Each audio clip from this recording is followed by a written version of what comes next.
Welcome to Gazali.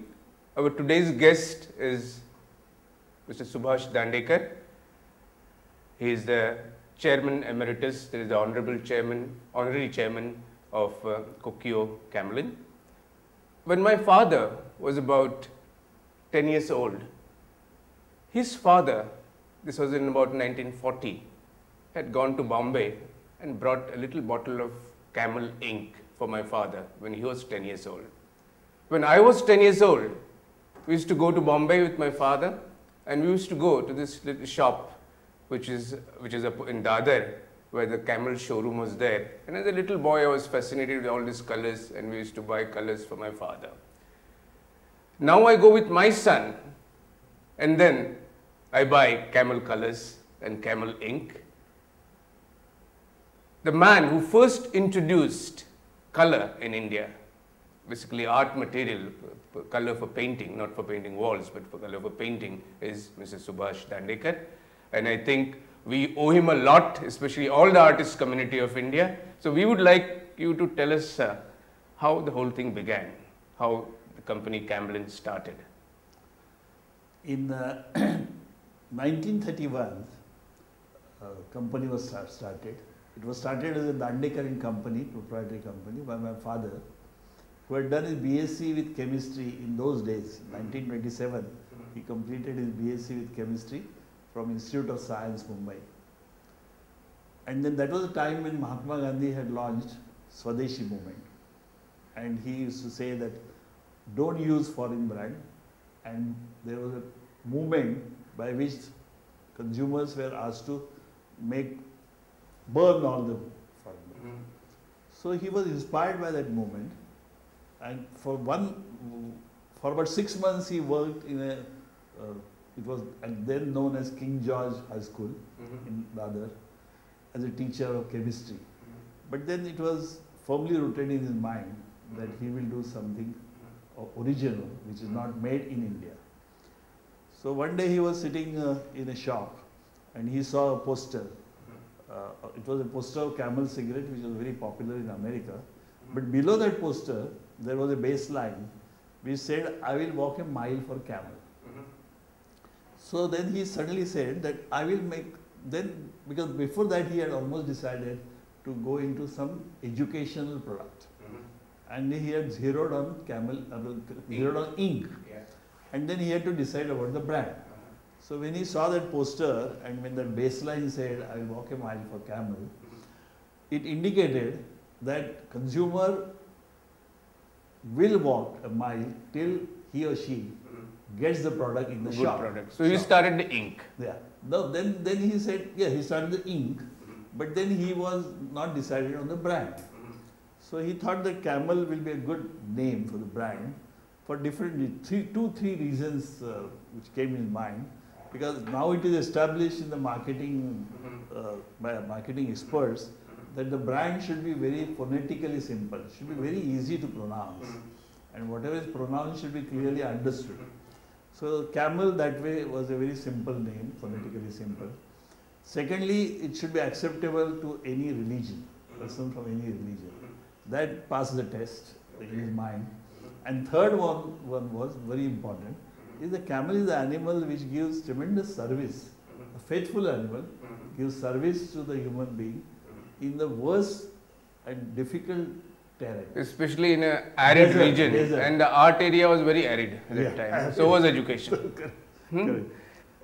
So then he decided this is the best brand. So he started with Camel brand. But about 6 months before he introduced Camel ink, fountain pen ink, he had first made powders. Camel ink powders. Powder. Because those days, powder was very popular, but they used to make their own powders with a different type of dyes, crude colors. So he made, and for that he gave horse brand. And then he made tablets, and then finally fountain pen. So ink first started as powders, then as tablets, and then as the Camel ink which we all buying. Yes. Okay. Then what happened after the ink was very successful? Yeah. But along with ink, he thought that one product alone, it will not be possible to sustain the overheads, sales staff and all other overheads. So he added to that camel gum and camel paste. Household adhesive. And also made, it was called sealing wax, but nobody will know now. So I will not. For sealing wax, for sealing the letters, letters registered letters, putting the company's seal on that. Okay. Nobody is using that anymore. The seals now it is not required. It was mandatory that time. Okay. Any registered parcel had to be sealed. Registered post had to be. So it was, you have to melt it with a red color and put the seal. So I think we are very, very grateful to your father for basically starting the ink and making an initiation of this company. But now we'll be very interested in knowing, when did the colors start, and about your trip to Glasgow, your education there, your efforts. Tell us that story. Yeah. I completed my graduation BSc with chemistry from Mumbai, Ruparil College in 1959. And it was 58-59. And then before that, I was thinking that I will also make products which are import substitution. Because that time everything was imported. Inks also, I must add, when my father introduced the ink, inks were Parker, Waterman and Swan. And one very small quantity of German ink pellicle. No, nobody was making ink. So like that it used to be said that from pin to engine. What was the period? From pin to engine, India was to import. So I thought I should also make. So I started thinking what to make. And the first product which struck me was drawing ink. Maybe because the ink was made by my father. So first, the drawing ink basically meaning the waterproofing. Waterproof drawing ink, which is also called Indian ink, which is used by engineering students, architects, cartoonists, basically artists for art. So in 1959, I introduced drawing ink, camera drawing ink. And then I had almost decided that I will expand the range and go into colors. So I had obtained my admission for MSc by research in Mumbai University, but I had also applied to Glasgow. And luckily I got admission in Royal College of Science and Technology, Glasgow. So 2 years I was in Glasgow, 60-61. And during that time I was lucky to get a very good guide who was expert in color chemistry. So I used to interact with him and get a lot of knowledge. See, for our ink, we were using imported color, which is called ink blue. And that was made by ICI, Imperial Chemical Industries, UK, and Hex Dyes and Chemicals, Germany. Hex are also in pharmaceuticals and pigments now. So I don't know now, when I look back, almost a 21-year-old boy, how I thought that I should take recommendatory letters. But before going, I took recommendatory letters from the country head of ICI, Imperial Chemical Industry, and country head of Hex. Armed with those letters, I went there. So you visited Germany? I went by ship. So 18 days traveling. Then I went to Glasgow by train. Because in those days air travel was rare, though Air India was there. While returning I came by air. So since it was my research, my guide allowed me to go to places and do. So I started doing research or collecting data so that when I come back I will make colors. So color is already fixed in your mind when you were in Glasgow? Absolutely fixed in mind. ICI research lab, I worked for 1 month during vacation. For me, there was no vacation. I used to work for 12 hours. You don't take any vacation now? Because it was my research and my guide allowed me to work as long as I want. I used to work for 8 hours, 10 hours, sometimes 12 hours. So I used to I spent about 1.5 months in Manchester, ICI, and they gave me a lot of information. I must tell you, even in those days, like in India, if I had to work, they will say, oh, this is secret. But they allowed me to, just one contact was our import. And so you were already buying from them some powders for the ink. Nobody will give that. That was their greatness. And I learned so many methods of testing this. So I think just to complete, I used to go to London, collect data like our yellow pages, collect data on machinery, who are the probable manufacturers. While returning, I went to Germany, spent 1 month with Hex Research Lab.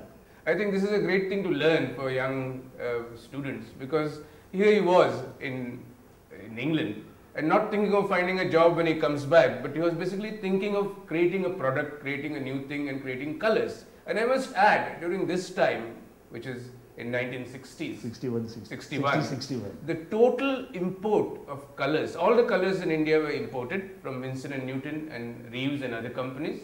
And the total import, as you told me earlier, was only about 10-15 lakhs. Total import of colors. Official import, customs. Official. So that was a kind of. There used to be one Japanese brand, guitar.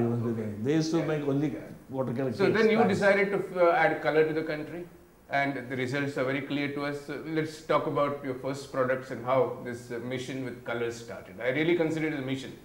Yes, passion. Mission is passion. Without passion, you cannot create. Yes. I always believed, I had been reading in those days also and now the books by experts. I think 4 T's are very important. Talent, technology, training and team. And this I learned from the beginning and I followed that.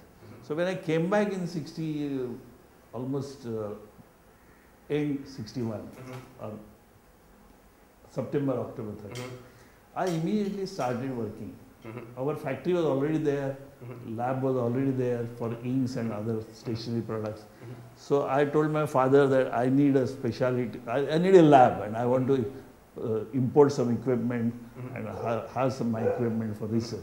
So I started the research and within, I used to analyze because I had no know-how, I had no availability of know-how. In those days, it was very difficult to get know-how. Now, after liberalization, you can go anywhere, pay money and get the know-how. And also on the internet, no internet. Yeah, no internet, no know-how. So your first products were poster colors? First was poster color, followed by student watercolor, then artist watercolors, oil colors, acrylic colors. And then I thought that it is no use only making colors. We must give everything which is needed to artists. So we introduced canvases, we introduced brushes, palettes, canvas boards, oil sketching papers. So all what you call as artists' requirement, painting mediums. And that time there was no competition for your canvases. No. So you didn't have to do any canvassing for your selling your canvases. Nobody. Even now there are very few. It was a very strenuous, painstaking work. As I was saying that what I used to do, I used to set up a standard. This I think the young generation should understand. That whatever product you want to make, whatever service you want to give, decide what is the best in the world, best in India. And benchmark with that. So my benchmark was Winston Newton. In colors. Yeah. Then there was inks. It was Pelican. Yeah. And I used to analyze because I had learned good technique of analysis because of my research. So by analysis I used to find out, and then thousands of samples were made. Trial error. So almost every artist, right from perhaps Raja Ravi Verma onwards, has used camel colors. I would like to know an interesting anecdote which you shared with me yesterday. I think the viewers could share it with Hussain. Hussain used to use your colors. Yeah, Hussain was a great artist. But I have been associated with him even during his difficult time. When he was not so popular, when he was not making money, he used to stay opposite Bombay Central, in a small place. I used to go there, visit his house and convince him that he should use. And I must say that Hussain was the first leading artist of India that time who said, yes, Subhash, I will use it. And since then he has been using our acrylic color.